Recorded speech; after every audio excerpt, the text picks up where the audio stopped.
Okay, so let's create a new map. Go to the editor. Okay. Then we'll go to File and New. We'll type new name in for our map. It's important we put these in so that users don't get their maps overwritten when we send our map to them, or when they try and download our map. Okay, so I'm going to leave the height and width of the map here. You might want to make it a bit bigger because that's quite a small map. Okay, so under here we have all the different mission types. If we leave it as none, then the map won't end, and that makes it quite useful for us when we're editing it. So we'll just leave it for the moment. But this map could be clear hostiles or hostage rescue. Bomb diffuser is not included yet, but all the other ones are.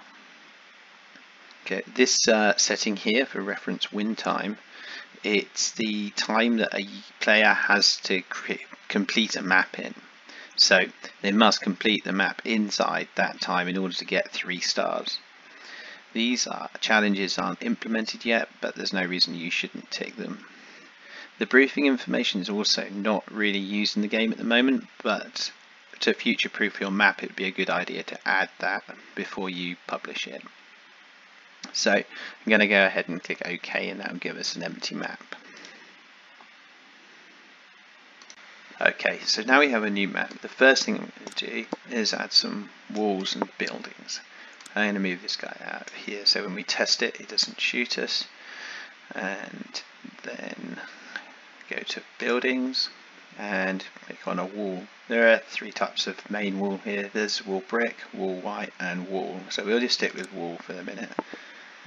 We'll put our wall in here, make a simple room, relatively square or rectangular,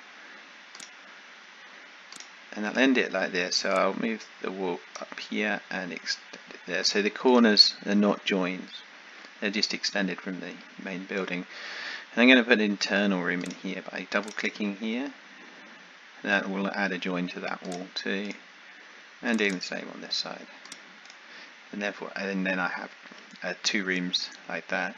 Now to add doors and things like that, I'll just select them on this side. I'm going to have a flat door locked at the bottom here, and I'm going to put some windows in. You can have windows with curtains, etc.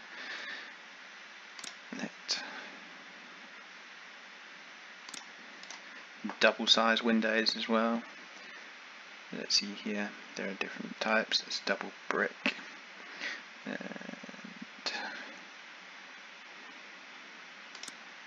put that at the end there, here.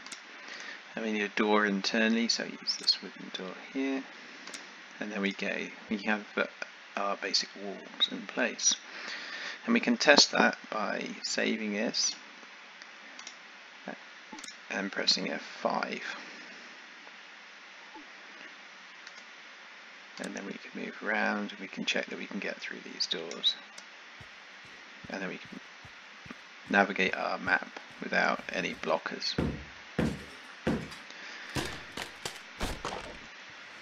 Okay, so when we've done that, we can go back to the editor by pressing Ctrl E, just like that.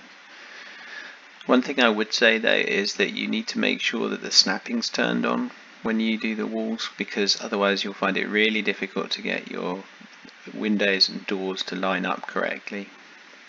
Okay, so now we've got our basic room. Let's add a fence around it and make a compound. So I'm going to do that with one of these 2 fences here, so fence stone 1 or fence stone 2. Just going to use fence stone 1 for the moment. I'm going to leave a meter block around it, or a single block around the outside, so that I know that the soldier can get around it. I'm going to do this the same way as I add the walls. Extend it from these ends here. Let's make it to about here. But I am in this case going to leave a gap for a doorway, because we need to add a fence or a gate or something to get through here. Now You can extend these walls the same way as the internal ones. I could make start out here, but if we do what we do with the internal ones like this, you'll notice that because of the texture difference, these don't match up properly. So it's probably better to use a post to where you have joins, and I'll show you what a post looks like in a second. You can delete these nodes in any order you like. If you delete them, they'll create a straight line between the nodes you had before. If you delete this main node, it will delete the whole wall. So you can delete these because we're not using those. Right, so now we need to add some posts. If we go back to objects and then we find fences, you'll see there's a number of posts here we can use. Redstone one. Now I'm going to put them here like this. It doesn't matter that they overlap. And if we go back to buildings, we'll find that there are some useful fence type doors. So there's a door grate here. I think I'm going to use that to get here. There are other ones obviously that we could use. Now go down here, you'll see that the fence post doesn't quite line up the door, so we need to fix that and put that there like that. The fence post has a plinth at the bottom, so we need to make sure that the door lines up with the actual body of the post, and we can check what it looks like by pressing the space bar and then moving around with the middle mouse button. I forgot to say earlier that if you want to rotate doors, windows or any objects in the map, the easiest way to do it is to select it or add it and then use Shift and the mouse wheel to rotate it. If you want, you can use Shift and Control and it will move it faster, or 45 degrees at a time. You can do that with just about any objects. Okay, once you have the layout of the map that you want and you're pretty certain you don't want to move it, it's time to paint the map.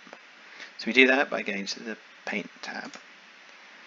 And here you'll see that we have a selection of brushes and we can change materials and select materials to paint with.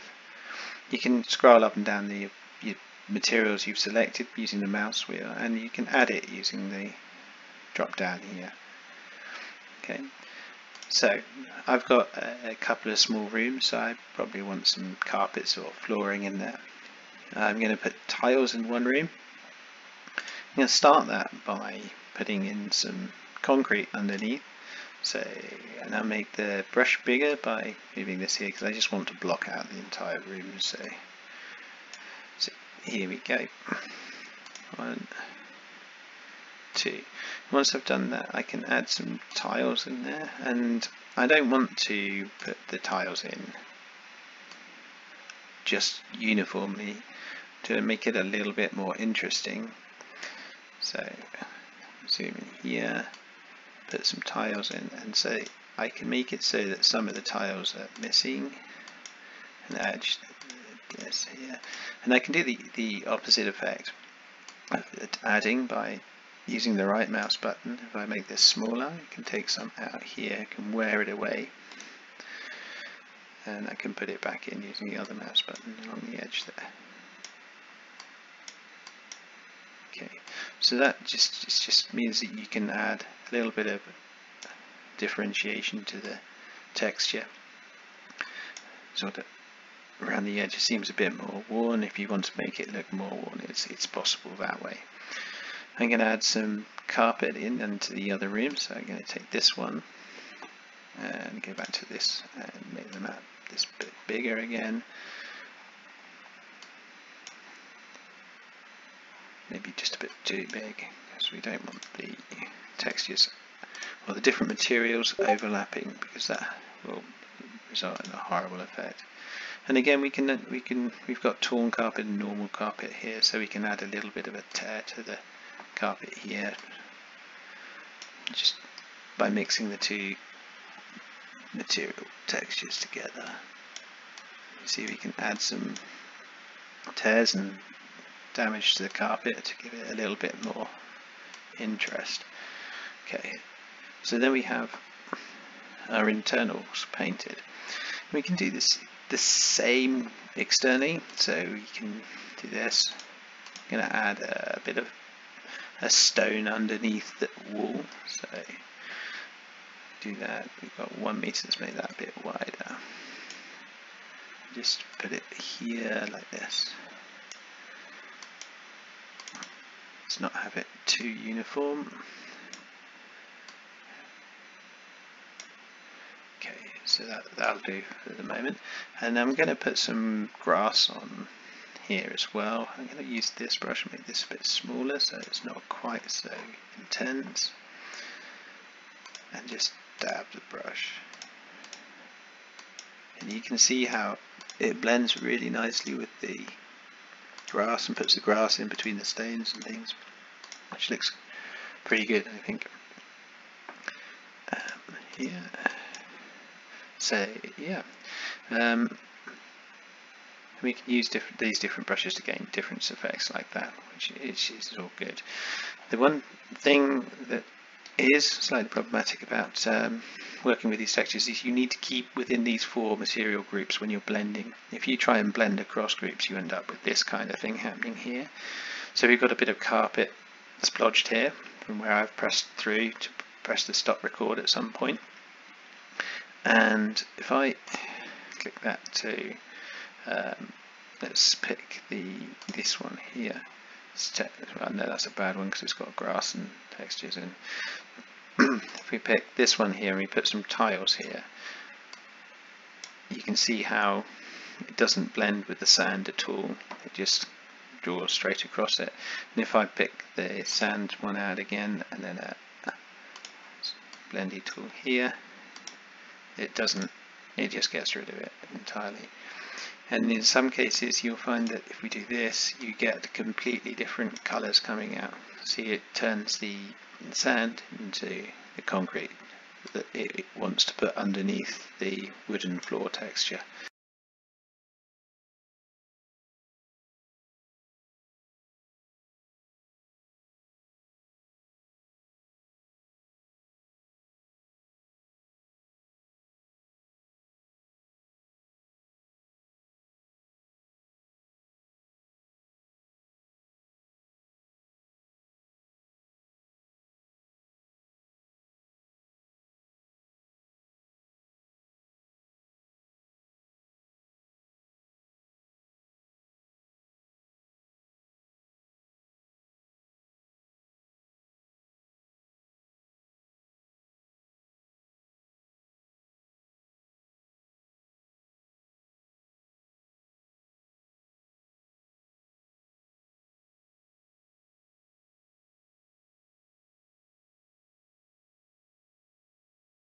Right, so now we've completed the painting of our map. Let's add some objects and detail to it.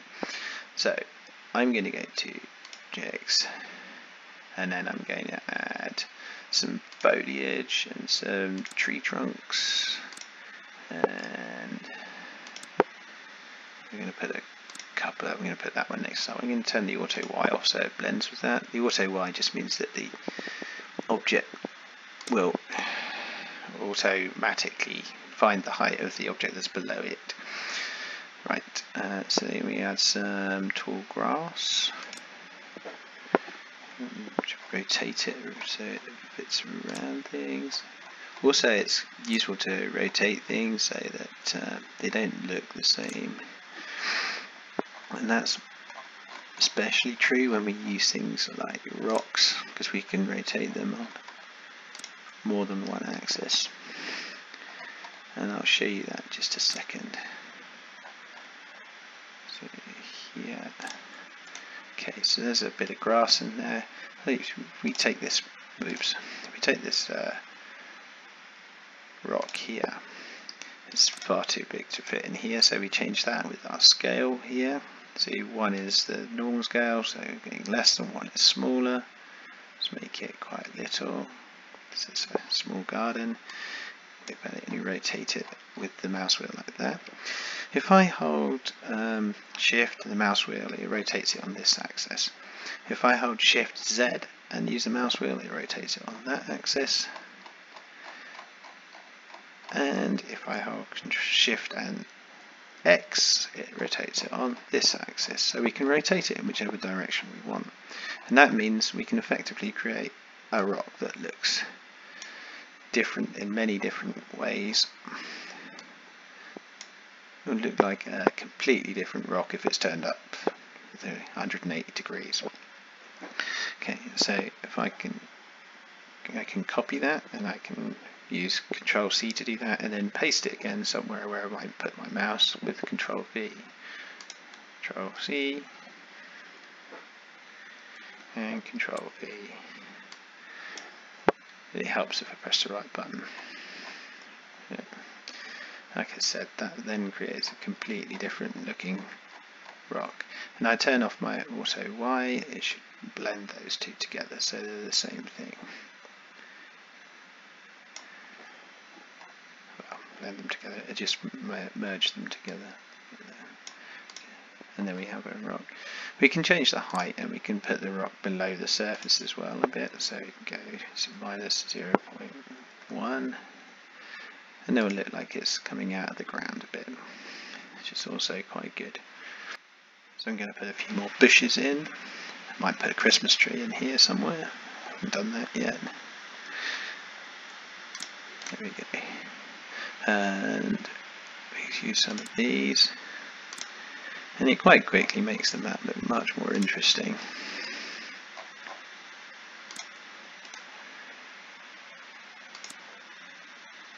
And it's differentiation colour. A bit of a dead plant, that looks quite good too. Makes a bit of texture difference. And there we go. That's the outside done. So now we need to do the inside. I haven't really got a theme for this. I've just created two random rooms, so I'm just going to put some stuff in here in no particular order. So first off, I'm going to look for this. I'm going to put some chairs in. I'm just using the search bar here, so search all with both of these selected on all. That should give us everything that's got chair in the text. So I'm going to put some old wooden chairs in here.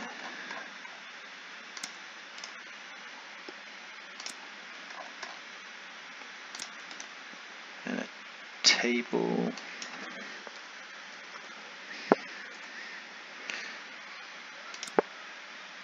Corner. Let's put a TV on the table. Have something to watch. Rotate it so that you can see it. And put the light effects in front of that so it looks like it's flickering the lights on. And we could put a rug in the middle of this room. So rug, so clear the search, and that gives us all the rugs there are. How big is that? Okay. So get that, and yeah, so that's the most part of that room. And then let's have a look at the other room. It could be a very big toilet, so a bathroom. Nowhere to sleep, but you can have a bathroom. Okay, and a toilet. And there's a couple of baths in here, isn't there? A bath here. There's a spig elsewhere. Yeah, shower head there. And see what that looks like. 3D as well. You can have a look. And some towels. You can be creative and make things look like they're not originally meant to. So we need a sink. Let's go with that one there. There we go. So that's how you add objects, and you can quickly see how it makes the map look a lot better. Right. So now we've got all the objects we want in, and we put a little bit of effects around the TV, but we could do quite a lot more. So we'll start by adding some lighting to make the world a little bit darker. These are the default lights for this map, or for any map really. They consist of an ambient indoors, ambient external, and direction external. Direction external is like the sun or the moon.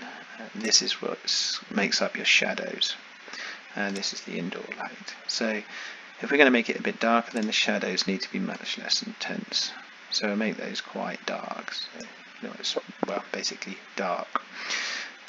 Check those down, and you'll see the light gets much less intense. Now we can add some lights in by clicking on the lights button. You can put some point lights in a room like that, or we can have directional lights, spotlights.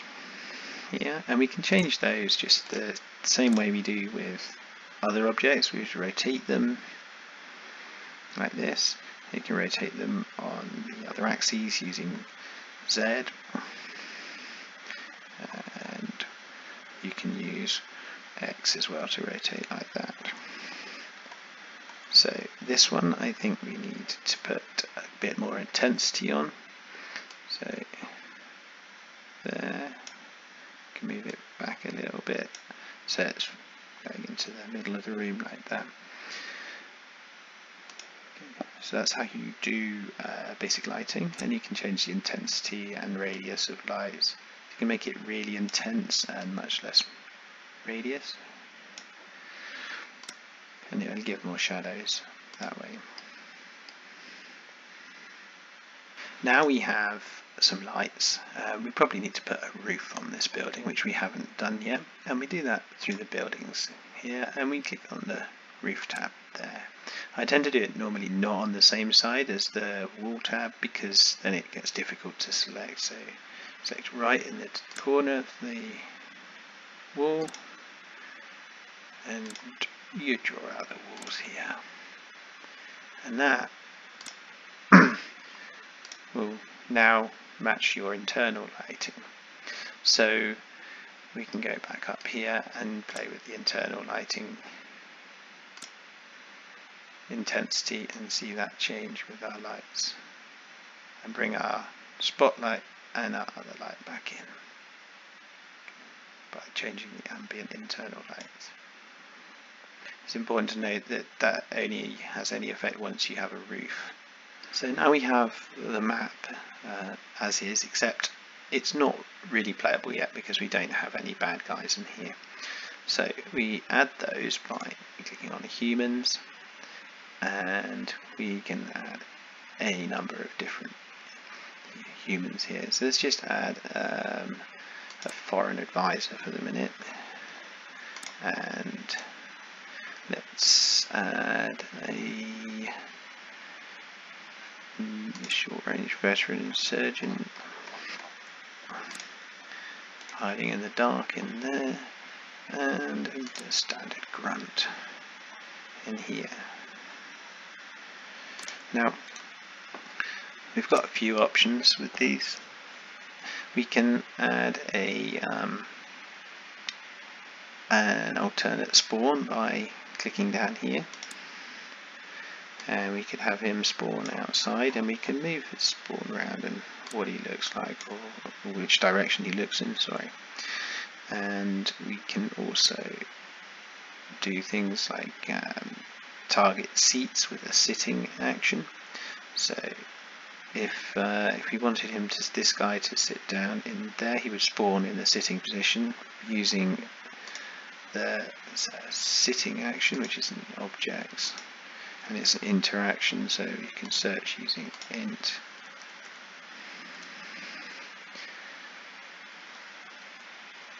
Interaction, and then we put that on a chair. We pretty much want the X at the edge of where it's going to sit, and then he can target that sitting action and he will sit in that chair. We can add snipers as well in here with humans. So sniper, and you put the point in, and then the direction that the sniper can see is the direction here, and we can change that the same way as everything else with the shift key and the mouse wheel. So we don't really need a sniper for this one. We've got a wall all the way around, so that's not going to help. It's useful sometimes when you're testing to see what's happening to enemies when you don't want to kill them.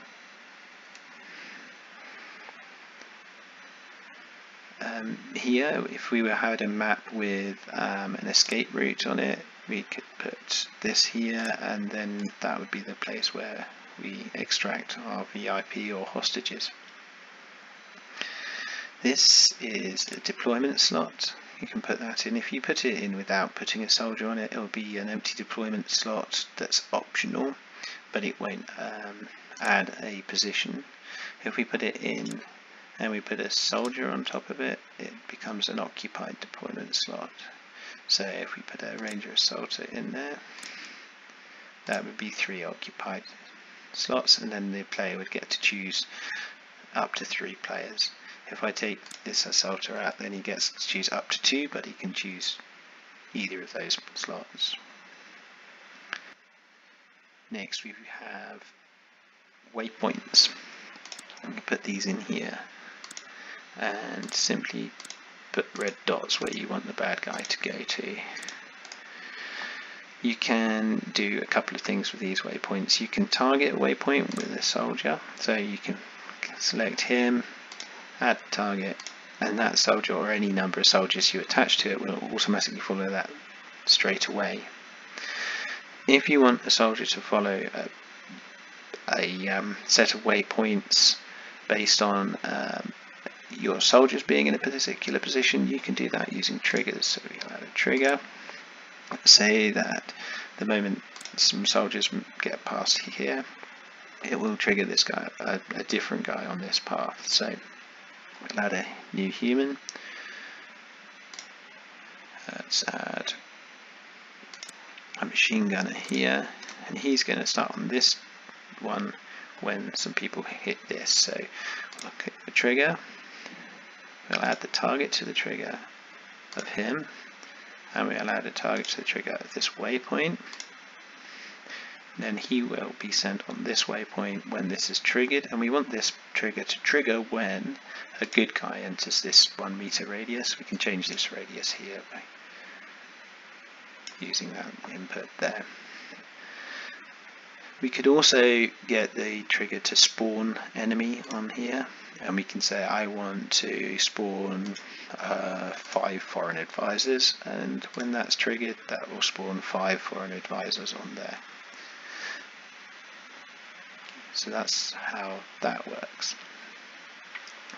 Another point that's quite important to mention about the waypoints though is that soldiers who are following them will blindly follow them or run towards the end of them in most cases without stopping to shoot at bad guys. So it's not necessarily a good idea to have them running straight into a bunch of into a place where you think there's going to be a bunch of soldiers, because they'll just get murdered. The other thing you can do with triggers is trigger lights and sounds. An example of that would be to put a light in. So if we go to lights and then put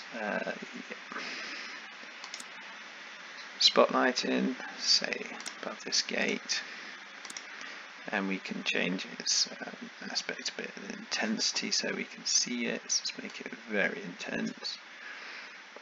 And we can change the angle and radius of the light as well, so that's where it's going.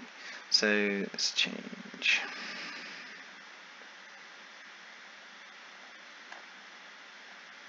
that there. It seems to be the reverse of what we're doing, so put that spotlight in there. That's enough for the moment, because all we want to do is trigger it. So click that on there, add the light as a target, and it will say in the here that it will toggle linked lights. Now that light's on, so if we want it to turn on when it's triggered, we need to make it off to start with. So just click disabled, then the trigger will enable it. So save the map,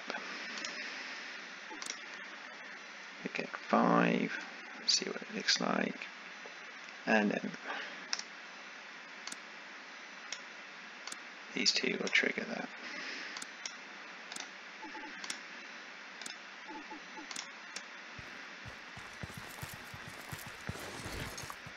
go. One triggered light. And here are the triggered enemies. Okay, for the last part of this tutorial I'm going to look at terrain and at map edge. Map edge is used to block access to parts of the map or to the edge of the map. It's found inside buildings and is here. It looks like this. And your soldiers will not be able to pass past the map edge. You won't be able to plan past it at all. This can be useful for other things as well, like if I wanted to make this door inaccessible, I could put the map edge around it like this. The closer to it, the better. Okay, to delete it, you delete it the same way as we do walls, like that. Now, terrain is slightly different. What it does, it cuts out the map, so it makes areas invisible, and it needs to be joined back to the start here. And what that will do is it will make it possible to cut out bits of the terrain in the underground underneath. So wherever I move this to, it will move the map to, and I can reshape it like this. You can also make holes for swimming pools and rivers and things using that. So if I wanted to put a pool down here, I would have to make a gap in my terrain like this. This is very rough.